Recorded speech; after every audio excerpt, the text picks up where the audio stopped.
आपण अलीकडे बघितलं असेल की महत्वाच्या प्रश्नावरून लोकांचं लक्ष वेधायचं असेल तर काय करायचं असतं?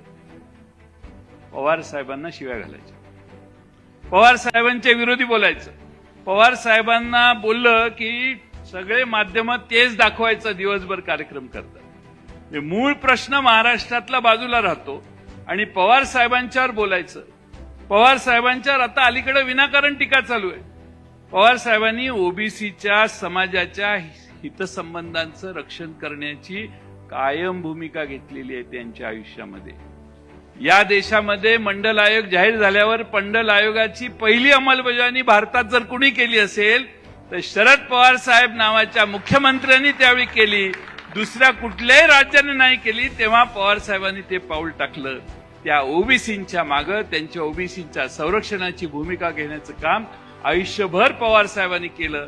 हे मित्रांनो, तुम्हा आम्हाला कधी विसरता येणार नाही. आणि आजही त्यांचा तोच आग्रह आहे की ओबीसींच्या हिताचं रक्षण करण्याचा प्रयत्न आम्ही सगळ्यांनी केला पाहिजे. कोणत्याही बाबतीत पूर्ण ताकदीनं ओबीसींच्या भूमिकेचं, ओबीसींच्या संरक्षणाची भूमिका आपल्या सगळ्या कार्यकर्त्यांनी आयुष्यभर पाळली. कारण आपला आदर्श मंडल आयोगाच्या अंमलबजावणीपासून शरद पवार साहेबांनी घालून दिलाय. हे मित्रांनो विसरता येणार नाही. खरं म्हणजे मी आता हळूच विचार करत असतो बऱ्याच वेळेला पवार साहेबांना अजूनही टीकेचं केंद्र ठरवतो. जितेंद्र आव्हाड, त्याचा अर्थ अभी भी पवार साहब का डर बाकी है.